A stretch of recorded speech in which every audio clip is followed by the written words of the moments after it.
अस्सलामुअलैकुम स्टूडेंट्स। मेरा नाम मोहम्मद अतीक है और मैं फिजिक्स का लेक्चरर हूँ। और आज हम पढ़ेंगे, इससे पहले हमने पढ़ा था प्रोजेक्टाइल मोशन के बारे में। वो हमने एक तफसील के साथ एक लेक्चर दिया था, वो आप लोगों ने अच्छे से समझ लिया होगा। आज हम पढ़ेंगे height of projectile.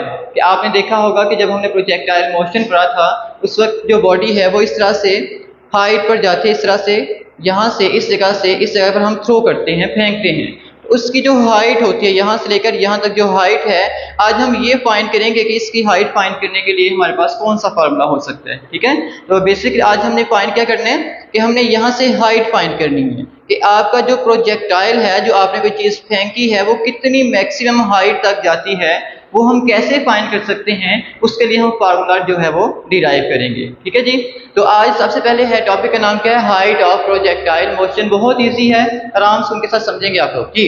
The maximum height, सबसे पहले इसकी डेफिनेशन देखिए। जैसे मैंने अभी आपको बता दिया कि आपकी जो मैक्सिमम हाइट, जितनी हाइट पर गया होगा प्रोजेक्टाइल, वो फाइंड करना है। तो क्या डेफिनेशन है, the maximum vertical distance covered by the projectile is called the height of the projectile. The maximum vertical distance, यहाँ पर आपने इस पॉइंट पर, यहाँ पर गौर करना है। यहाँ पर ये क्या लिखा हुआ है, द मैक्सिमम वर्टिकल डिस्टेंस। यहाँ पर वर्टिकल डिस्टेंस लिखा हुआ है, हॉरिजॉन्टल डिस्टेंस नहीं लिखा हुआ। यहाँ पर क्या लिखा है, वर्टिकल डिस्टेंस, इस तरफ को जो डिस्टेंस होगा, the maximum vertical distance covered by the projectile is called the height of projectile. तो यहाँ से लेकर यहाँ तक, जहाँ पर वो मैक्सिमम हाइट पर होता है, वहाँ तक जो हाइट होगी वो हम हाइट वो हाइट ऑफ प्रोजेक्टाइल होगी। उसके लिए हम फार्मूला डिराइव करते हैं। तो डेफिनेशन की आई होप समझ आ गई होगी आपको। The maximum vertical distance covered by the projectile is called the height of projectile. इसकी डेरिवेशन करते हैं। तो डेरिवेशन के लिए लिखा हुआ है, in order to determine the maximum height of the projectile attain, जितनी वो मैक्सिमम हाइट जो है वो अटेन कर लेते हैं, हासिल कर लेते हैं, उसके लिए हम फार्मूला डिराइव करते हैं। तो गौर से देखना, अभी हमने यहाँ पर एक बात देखी थी, क्या लिखा हुआ था, मैक्सिमम वर्टिकल डिस्टेंस। तो इसका मतलब वर्टिकल डिस्टेंस हमने फाइंड करना है।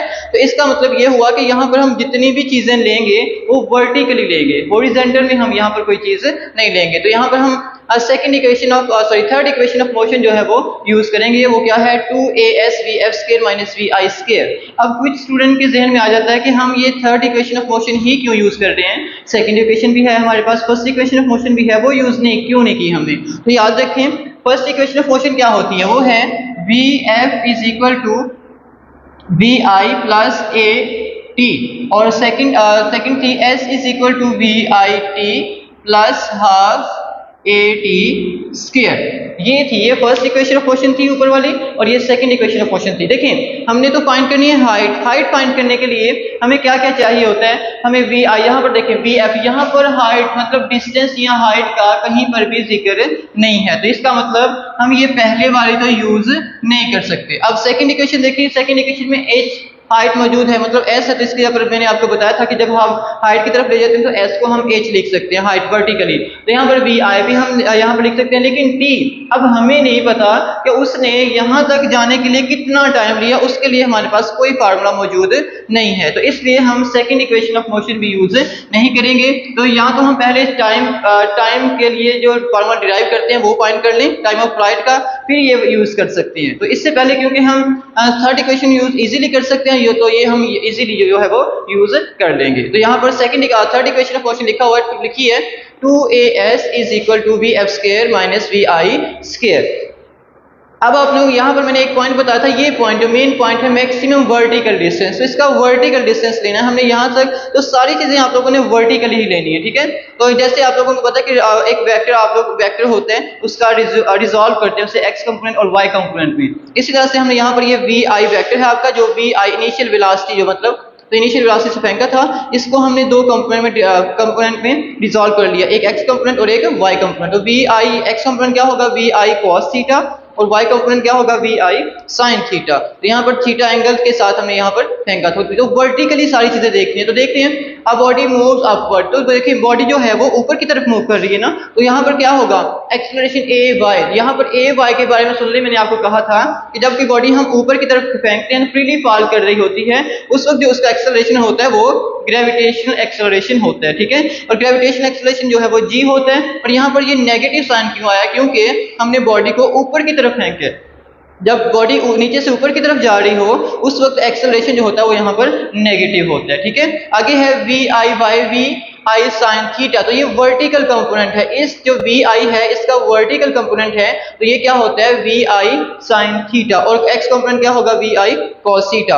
अब वी एफ जो यहाँ पर देखिए यहाँ से आपने फेंका और ये यहाँ तक ये मैक्सिमम हाइट तक गया था, ये मैक्सिमम हाइट। तो यहाँ पर इसकी जो वेलोसिटी आपको पता है कि आपकी बॉल ऊपर की तरफ फेंकते हैं ना, एक लम्हे के लिए ऊपर जाके रुकती है, वहां पर स्पीड उसकी क्या हो जाती है जीरो हो जाती है। तो इसलिए यहाँ पर जो फाइनल वेलोसिटी है ना इसकी वो क्या होगी एक लम्हे के लिए वो क्या हो जाएगी जीरो हो जाएगी, जहां पर वो मैक्सिमम हाइट पर गया है। इसका मतलब V F Y is equal to zero हो जाएगा। और क्योंकि वर्टिकली हाइट है ये यहाँ से यहाँ तक हाइट है, तो ये जो डिस्टेंस एस होगा वो क्या होगा एच होगा, ठीक है। तो ये चीजें याद रखिए। देखें हमने सारी चीजें किस डायरेक्शन में ली है, वर्टिकली ली है, क्योंकि ऊपर क्या लिखा हुआ था मैक्सिमम वर्टिकल डिस्टेंस।